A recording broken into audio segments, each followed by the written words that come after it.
اعوذ باللہ من الشیطان الرجیم، بسم اللہ الرحمن الرحیم۔ سادات و زام تمام معاشرتی امور میں لوگوں سے ممتاز ہیں۔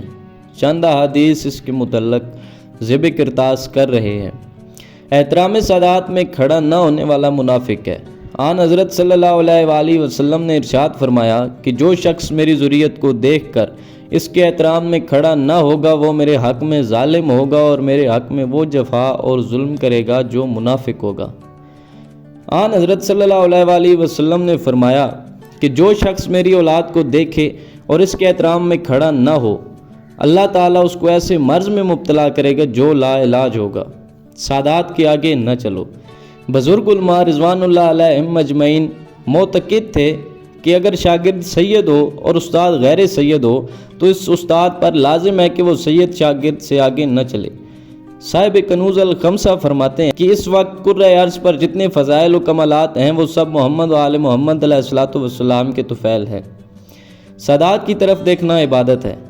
حضرت امام علی رضا علیہ الصلوۃ والسلام نے ارشاد فرمایا النظری الی ذریۃ عبادت، ہماری ذریت طاہرہ کی زیارت کرنا عبادت ہے۔ کسی نے عرض کیا فرزند رسول صلی اللہ علیہ وآلہ وسلم اس سے مراد صرف ائمہ ہیں یا غیر معصوم اولاد رسول کی زیارت بھی عبادت ہے؟ آپ نے فرمایا کہ تمام اولاد رسول کی زیارت عبادت ہے۔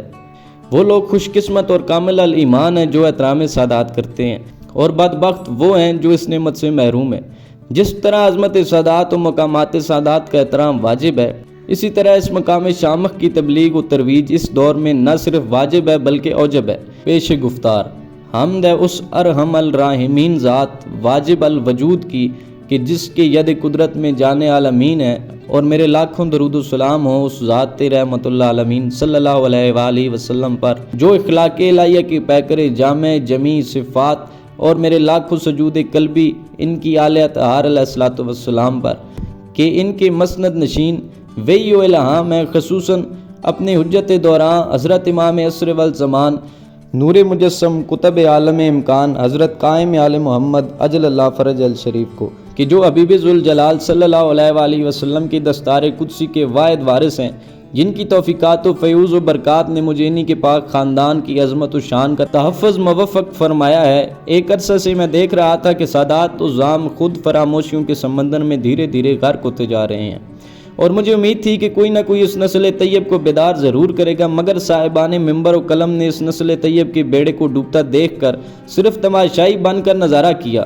یہ کسی غیر کا خاندان نہیں تھا، میرا اپنا خاندان تھا، میری اپنی کشتی تھی جسے ڈوبتا ہوا دیکھ رہا تھا، مگر چند آنسو بہانے کے سوا کر ہی کیا سکتا تھا۔ گویا میرے گھر کو شامی و کوفی پھر لوٹ رہے تھے، سیادت کے جسم مقدس کو شیطانی و اموی بھیڑیے نوچ رہے تھے، دشمن سادات کے دین آگ اگل رہے تھے، خیام سادات سلگ رہے تھے، اور جملہ مسلمان چپ سادے سب کچھ ہوتا دیکھ رہے تھے۔ جس سے بات کرو اکثر پرانا ذہن یا بیک ورڈ وغیرہ جیسے جملے استعمال کر کے اپنے مردہ ضمیر کا ثبوت دیتے۔ کچھ لوگ مکمل دلائل سننے پر جب جواب نہ دے پاتے تو سادات کے کردار پر حملہ آور ہو جاتے، یعنی اپنی لاچاری و بے بسی کو چھپانے کے لیے فرار حاصل کرتے۔ مجھے اس بات پر فخر ہے کہ میں اس اللہ کو مانتا ہوں جو قدیم ہے، ازل سے ہے اور ابد تک رہے گا، اور اس رسول پاک صلی اللہ علیہ وآلہ وسلم کا امتی ہوں جو کہ خلقت آدم علیہ السلام سے بھی کئی ہزار برس پہلے اللہ سبحانہ کی تسبیح میں مصروف تھے، اور اس امام حق کا پیروکار ہوں جو کہ خود بفرمان رسول پاک صلی اللہ علیہ وآلہ وسلم انہی کا جسم، انہی کا گوشت، انہی کا نفس بمطابق قرآن اور انہی کا نور واحد ہے۔ یعنی جب سے حضور پاک ہیں تب سے میرے مولا حضرت امام علی علیہ الصلوۃ والسلام اور ان کے ہم مرتبہ 11 بیٹے یعنی پاک مولا علی علیہ الصلوۃ والسلام سے لے کر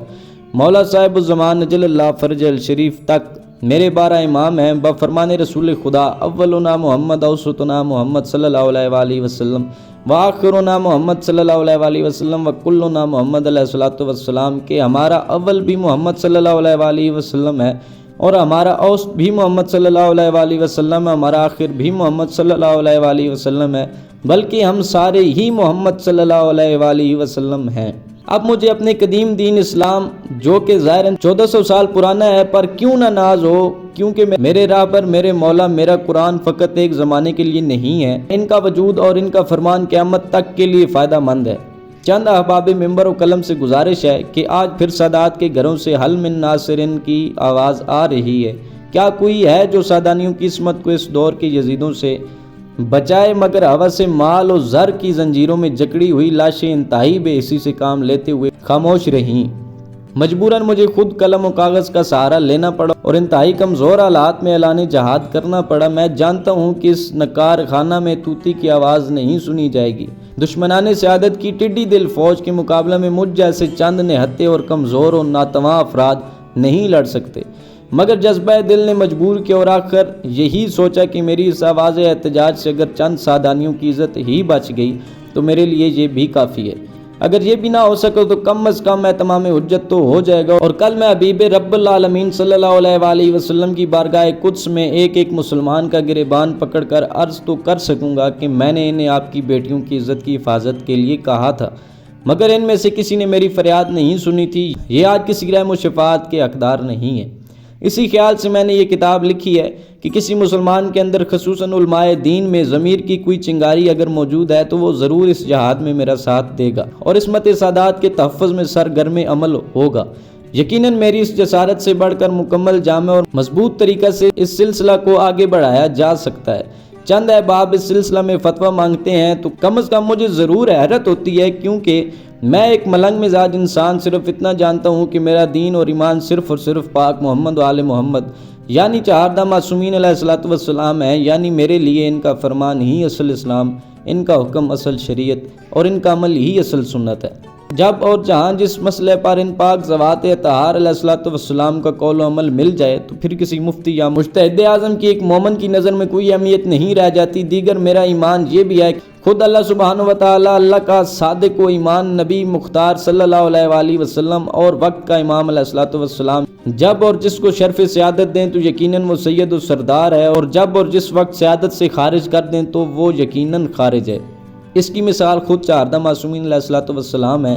جن کو اللہ نے سعادت و سرداری دنیا و آخرت میں بخشی، اور دوسری طرف حضرت نوح علیہ السلام کا بیٹا جس کو نسل نوح علیہ السلام سے خارج ہونے کا اور حضرت سلمان فارسی کو منی اہل البیت کا سرٹیفکیٹ ملا۔ اللہ، محمد الرسول اللہ صلی اللہ علیہ وآلہ وسلم اور اولی الامر کا ارادہ ہی اصل قانون ہے جس کو یقیناً چیلنج نہیں کیا جا سکتا۔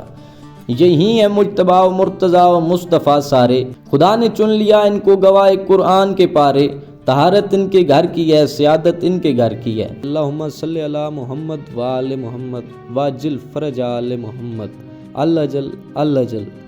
یا ولی العالمین، اللہ جل۔